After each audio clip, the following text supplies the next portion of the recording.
Oke, halo semuanya. Kita lagi ada di pusat daur ulang Kota Bandung di bank sampah di daerah mana? Cicahem. Dan kali ini kita bakal ngakuin wawancara sama beberapa, nanti ngeliat juga dalamnya kayak gimana. Dan untuk kedepannya stay tune aja, oke? Let's go. Boom.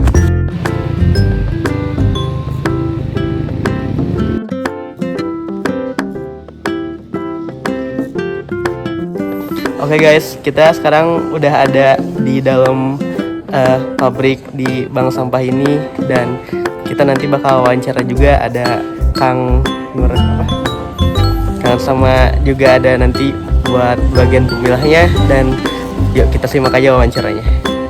Jadi dengan Bapak Nurjati ya Pak? Iya. Kalau boleh tahu Pak, posisinya sekarang apa Pak? Saya di staf admin khusus mengurusi data sampah masuk sih sebenarnya ya, atau pembelian gitu. Terus untuk manajerial database nasabah juga. Terus cross check di data input sampah masuk. Data entry juga Pak? Ya, data entry juga. Oke Pak. Jadi Pak Nurjati ini udah kerja berapa lama Pak di sini? Kalau saya sekitar kurang lebih 6 tahun. Udah mau 7 tahun. Waduh. Iya, Mei sekarang 7 tahun. Waduh, udah veteran banget ya Pak. Iya, alhamdulillah. Alhamdulillah. Oke. Jadi ini agak serius ya Pak pertanyaannya. Ya. Jadi apakah pengelolaan sampah di sini menurut Bapak sudah efektif dan efisien untuk mengurangi sampah yang terkelola dengan baik? Menurut Bapak bagaimana? Sebenarnya sih untuk pengolahan sampah sendiri ya, dan pengelolaannya sebenarnya itu masih sampai sekarang masih belum efektif, terutama di bagian pemilahan. Karena khususnya di masyarakat itu masih banyak yang belum ingin atau belum memiliki kesadaran untuk memilah sampah dari rumah. Nah, sekarang itu kebanyakan masih tercampur dan masih terbawa ke TPA seperti itu. Dan untuk pengolahannya itu sendiri masih banyak masyarakat ya, rata-rata untuk memisahkan organik dan yang anorganik itu masih belum teredukasi. Ada yang masih belum teredukasi. Kebanyakan karena mikirnya itu untuk hal tersebut masyarakat itu berpikir atau mempunyai mindset nanti juga diangkut sama mamang sampah.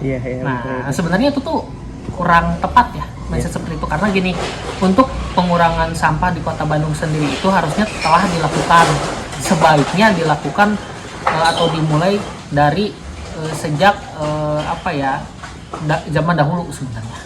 Untuk sekarang kan sudah mulai digalakan tuh, tidak dipilah tidak diangkut. Nah, itu slogan baru dari OPJ Wali Kota kemarin. Nah, sampai sekarang itu masih berlaku. Nah, bagaimana sih kita untuk melihat hal tersebut? Sebenarnya kalau misalkan masyarakat bisa menerima edukasi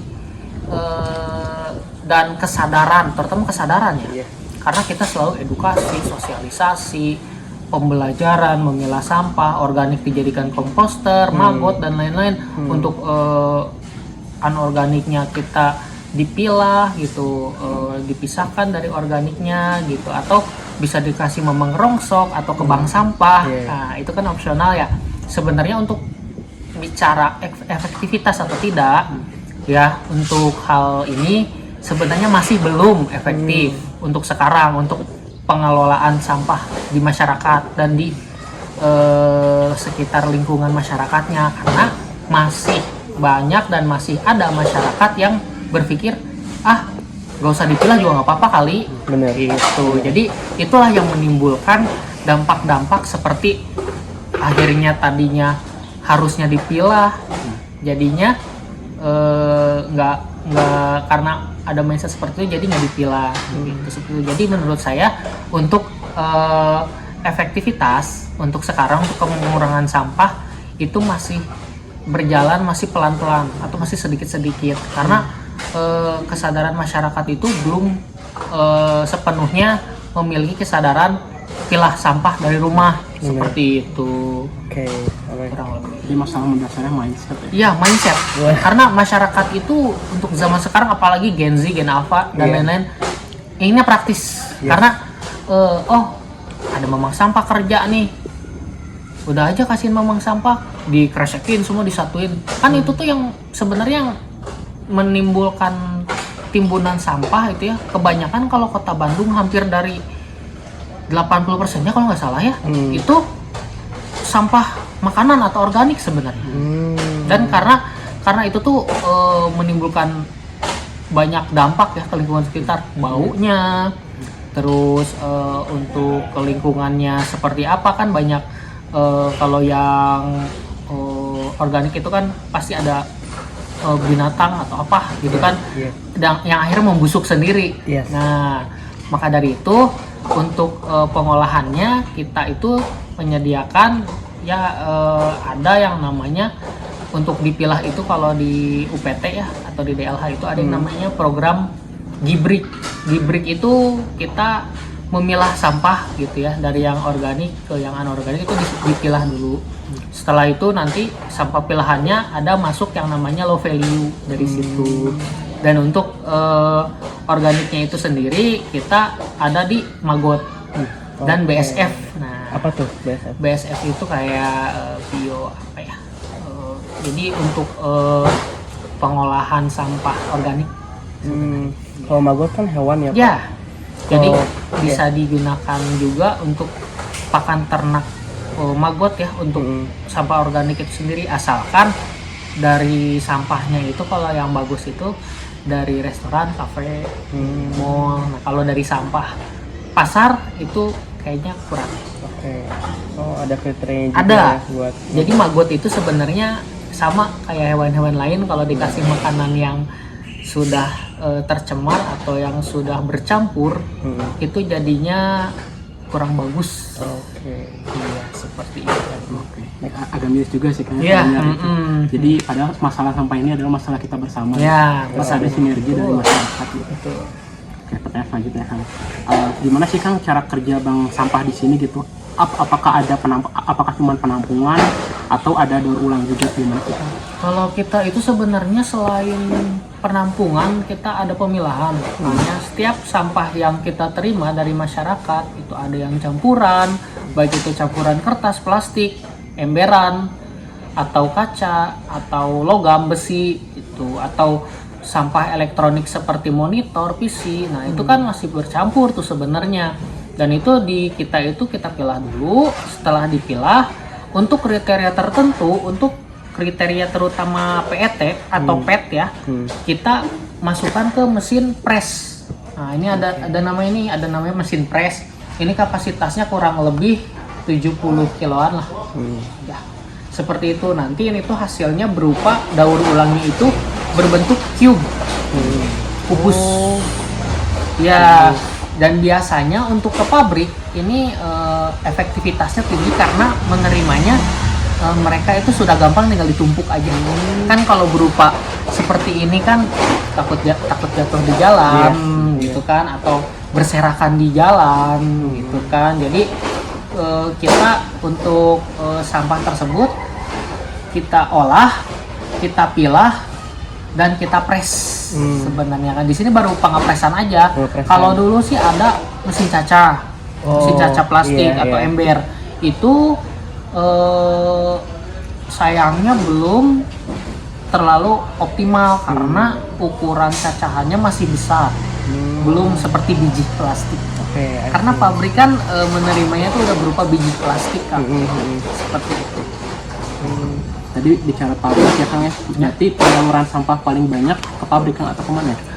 Ya, kita itu bekerja sama dengan pabrik atau bandar besar yang sudah dekat dengan pabrik gitu. Kasarnya tinggal kita kasih barang ya, bandar tersebut ke pabrik ya, jadi sama-sama aja sebenarnya. Cuman kalau untuk apa ya, untuk peraturan ke pabrik itu kan agak strict kan, terutama masalah jenis barang, kriterianya harus seperti apa, beratnya pun harus seperti apa.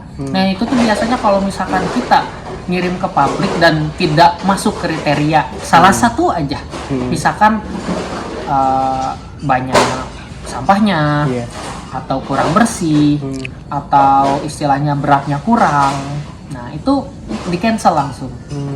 untuk pengiriman berikutnya pun mereka harus perjanjian ulang. Oke. Seperti itu. Jadi strict banget ya. Ya strict banget kalau untuk di pabrik langsung, karena kalau udah masuk ke pabrik yang namanya barang jadi, udah masuk ke pabrik itu harus bisa menjadi bahan baku yang baik untuk barang baru ke depannya. Seperti itu. Ya kayak emberan-emberan itu yang kayak ember pecah, itu sebenarnya dibikin lagi jadi kursi, jadi ember. Jadi plastik yang baru sebenarnya.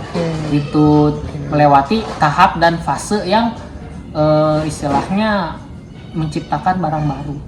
Ya kayak dilebur lagi kah, atau dicacah lagi, atau diapain lagi. Ya. Berarti kebanyakan ke pabrik ya, Pak? Iya, betul. Oke. Apakah Akang punya sesuatu yang diharapkan untuk pengelolaan sampah 5-20 tahun lagi? Dan apakah ada visi untuk bank sampah ini sekian waktu ke depan tersebut?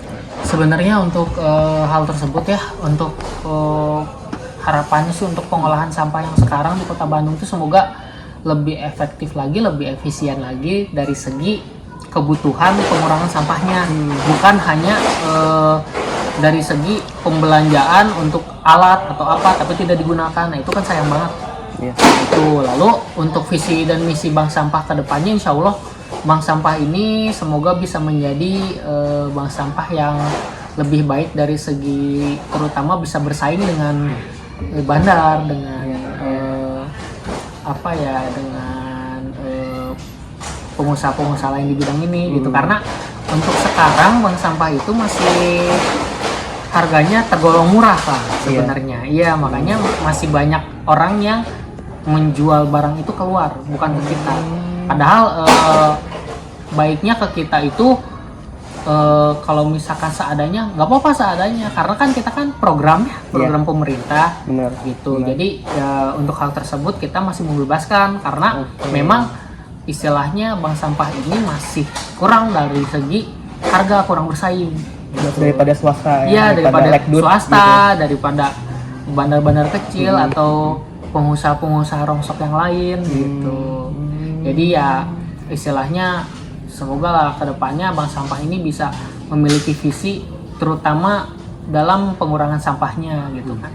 Karena notabene-nya gini Kang, untuk bank sampah ini ketika harganya berani bersaing dengan swasta dengan yang lainnya, saya yakin pasti kesini semua barangnya. Jelas. Nah, seperti itu.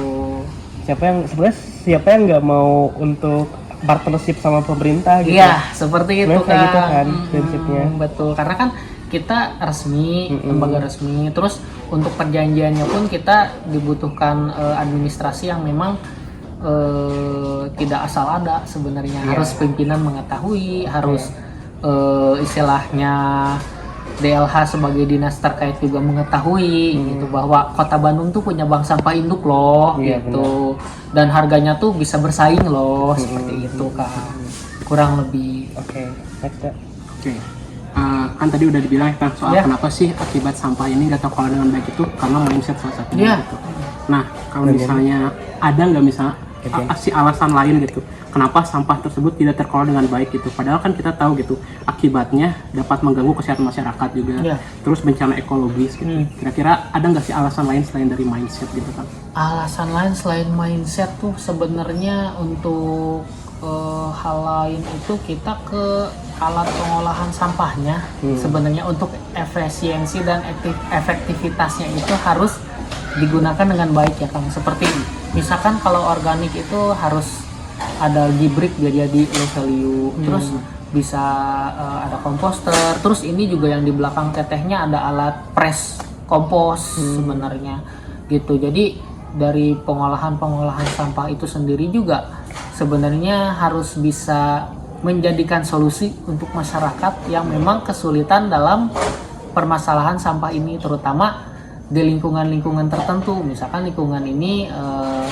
istilahnya adanya lahan kosong aja tapi tempat sampah atau bak sampahnya nggak ada.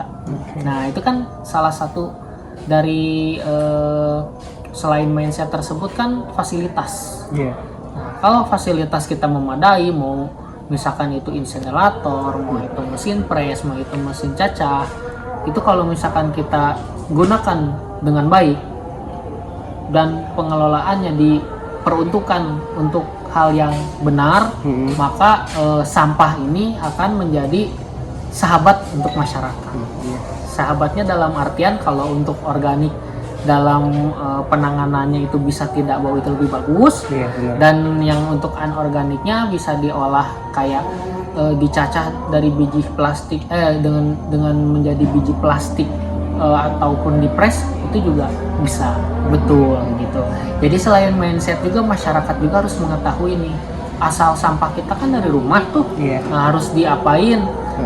Terus kalau misalkan dapat edukasi dari pemerintah, dari DLH atau sosialisasi dari manapun yang berkaitan dengan kebersihan, nah itu setidaknya diperhatikan dengan baik dan juga bisa menerapkan di rumah. Misalkan kalau di rumah itu kita ada sampah dapur, pakai apa nih enaknya? Loseda.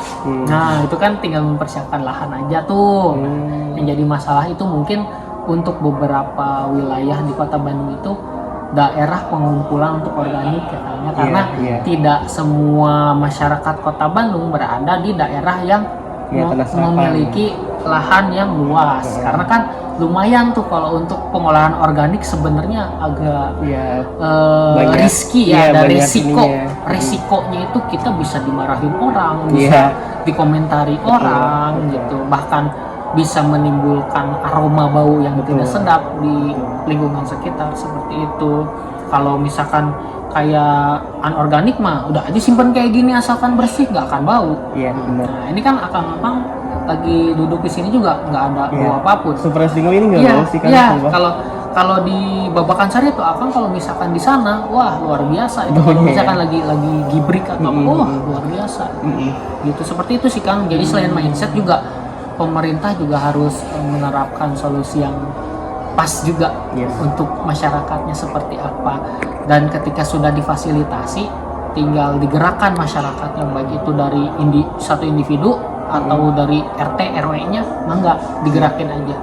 Karena untuk yang paling susah itu sebenarnya pengelolaan atau pengolahan sampah organik kalau di lingkungan sekitar. Apa sedikit? Ya saya Pak Egi. Aku dari mahasiswa BINUS juga semester 4. Ini di Matkul Sustainable Business gitu Pak. Langsung aja ya Pak, wawancara aja. Oke. Buat pertanyaan yang pertama sih Pak, untuk Bapak sendiri udah berapa lama kerja di sini Pak? Oh, udah 7 tahun. 7 tahun juga, sama kayak Pak Nur itu? Enggak, itu lebih senior. Lebih lama lagi. Kalau saya 7 tahun. Oke.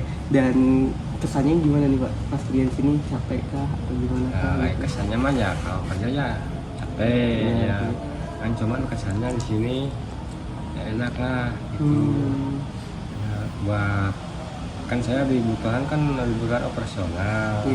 Dibutuhkan saya kan masuk itu personal, masuk ke dinas lingkungan hidup dengan itu syarat pemilah. Kerjaannya pemilah. Oke. Jadi emang pemilah ya Pak? Iya, pemilah. Kira-kira yang dirasa nggak enak pas kerja di sini apa Pak? Ya kalau nggak enak ya enak-enak saja gitu ya. Kayak kerja mah kalau nggak enak ya capek ya. Capek ya. Kalau itu mah udah di umum aja kan. Kalau capek mah ya gimana lagi ya. Kalau orangnya tugas ya kita laksanakan gitu aja. Maksudnya yang dirasa Pak, apakah pernah nemu sampah yang jijik gitu misalnya? Oh itu banyak sih, banyak. Ada pesa. Oh gitu? Itu banyak. Ada gitu yang beberapa yang sampah yang jijik gitu. Tapi mungkin karena udah terbiasa juga ya Pak, jadi memang udah nggak ada rasa lagi gitu. Ya udah terbiasa gitu. Harusnya gimana lagi itu kan tugas gitu. Dilaksanakan gitu. Terus apa yang membuat Bapak merasa senang ketika bekerja di sini? Ya kalau senangnya itu masuk UPT ya, kerja udah apa maksudnya udah masuk ke karyawan gitu itu ya yang kategori senang. Jadi emang udah masuk ke apa struktural karyawannya. Iya, itu yang kategori pengelolaan. Menurut Bapak nih Pak, apa yang bisa ditingkatkan dari bank sampah ini Pak? Kalau ditingkatkan bank sampah ya melatih dengan bisnis sampah ini kan organik kan, iya organik bisa meningkatkan lagi kalau jual gitu. Nggak ke bisnis. Oke. Dan apakah Bapak punya harapan untuk pengelolaan sampah di Indonesia ke depannya? Iya. Apa tuh Pak? Boleh ceritain Pak? Ya itu kan dikembangin kan sesuai jenis itu harusnya kalau lebih bagus sesuai jenis itu ke pabrik langsung nggak ada yang kebanyakan gitu. Jadi emang harus ke pabrik langsung gitu? Ya kalau itu kan kalau itu operasional lah nggak banyak, nggak ada yang ke pabrik ke bandar-bandar gitu nggak ada gitu. Buat mengacu memaksimalkan keuangan gitu. Benar-benar. Jadi satu pintu aja ya Iya, Pak? satu pintu aja. Jadi emang masalah terbesarnya bank sampah itu bandar gitu Pak? Maksudnya kayak untuk sumber dari sampahnya itu ada saingan dengan Iya, dengan pihak ketiga. ketiga bandar. Kalau mengacunya kalau contoh kecil lah di masalah di harga. Harga kan kalau nggak maksimal sama yang pihak ketiga otomatis kan yang pengepul yang di luar jualnya ke pihak ketiga bukan ke bank sampah. Oke, next. Menurut Bapak, apa satu hal yang menyebabkan pangkalan sampah di Indonesia tidak terlalu baik? Ya, banyak Mungkin dari manajemennya. ya dari manajemennya. Kebanyakan emang mungkin sebagian besar manajemen ya Pak. Iya. Manajemen itu yang di atas berarti ya Pak. Terus kayak pemerintahnya gitu tidak terlalu support juga. Oke, udah nggak? Itu aja Pak. Makasih banyak waktu singkatnya untuk punten misinya wajah Bapak. Ya, betul Pak. Lanjut Pak, sama lagi. Sama ibu siapa namanya? Ibu Ida. Oke, Ibu Ida, sebagai warga yang ada di sini, kita tahu kan kalau di sebelah kiri itu ada UPTD Bank Sampah untuk daur ulang. Gimana sih perasaan Ibu Ida untuk bisa jadi warga di sini gitu, yang dekat dengan Bank Sampah ini? Ya biasa aja. Apakah sangat membantu juga gitu, kayak ada kalau ada langsung ke sana gitu? Ya sama-sama. Buat warga yang kecil apa jual gitu, jual barang bekas. Biasanya Ibu sendiri per hari ada masuk barang nggak ke sana atau gimana? Enggak, itu yang dari luar. Oh, yang dari luar aja gitu. Terus untuk di bank sampah sini juga, apakah membantu ke ekonomi yang ada di warga sekitar sini nggak Bi? Iya. Sangat membantu ya. Iya. Jadi banyak pengunjung juga ya Bi. Iya. Oke, paling gitu aja. Makasih banyak Iya, Ida. sama-sama. Oke, semoga rezekinya semakin Amin. dilancarkan oleh. Boleh perkenalkan diri dulu, nama sama umurnya. Boleh, nama saya Chandra, umur saya 20 tahun. Pendapat kamu tentang kondisi sampah di lingkungan kampus atau di tempat tinggal kamu saat itu kayak gimana sih? Menurut saya, jumlah sampah di lingkungan kampus dan sekitar tempat tinggal saya itu masih cukup tinggi. Banyak orang belum memilah sampahnya dengan benar. Jadi sebagian besar sampah organik dan sampah non-organiknya itu masih tercampur. Ini bisa menyebabkan pengelolaannya jadi kurang efektif dan bisa berdampak ke lingkungan sekitar. Apa masalah utama yang kamu lihat terkait kebiasaan masyarakat, khususnya mahasiswa dalam membuang sampah? Masalah utamanya itu adalah kurangnya kesadaran dan kemampuan untuk memilah sampah. Banyak orang yang merasa repot atau bahkan gak peduli. Jadi dia buang sampah sembarangan. Selain itu, kurang fasilitas tempat sampah untuk memilahnya juga menjadi salah satu kendala. Kalau tantangan terbesar dalam mengajak teman-teman mahasiswa untuk ikut serta dalam program pengelolaan sampah itu apa aja sih? tantangan terbesarnya itu adalah membangun kesadaran. Banyak mahasiswa masih menganggap urusan sampah itu bukan prioritas. Selain itu, belum ada program kampus yang benar-benar mengintegrasikan pengelolaan sampah ke dalam kegiatan mahasiswa. Menurut kamu peran mahasiswa dalam mendukung inovasi sosial seperti bank sampah itu apa? Menurut saya, mahasiswa itu punya peran penting. Kita bisa menjadi agen untuk membawa perubahan terhadap lingkungan. Misalnya, mengajak teman-teman mahasiswa lainnya untuk ikut serta mengelola sampah dengan baik, dan juga membuat kampanye di media sosial agar masyarakat lebih aware terhadap masalah sampah. Inovasi sosial ini membutuhkan peran dan kreativitas anak muda. Menurut kamu dengan adanya bank sampah itu bisa jadi solusi jangka panjang nggak untuk masalah sampah di Indonesia? Iya, menurut saya bank sampah merupakan solusi jangka panjang karena program ini bukan hanya mengurangi sampah, tapi juga mengedukasi masyarakat untuk hidup lebih bertanggung jawab. Selain itu, sistemnya memberi insentif ekonomi, jadi orang lebih termotivasi untuk terlibat. Tetapi kita sebagai masyarakat juga harus memiliki kesadaran akan pentingnya menjaga lingkungan dari sampah. Oke, terima kasih.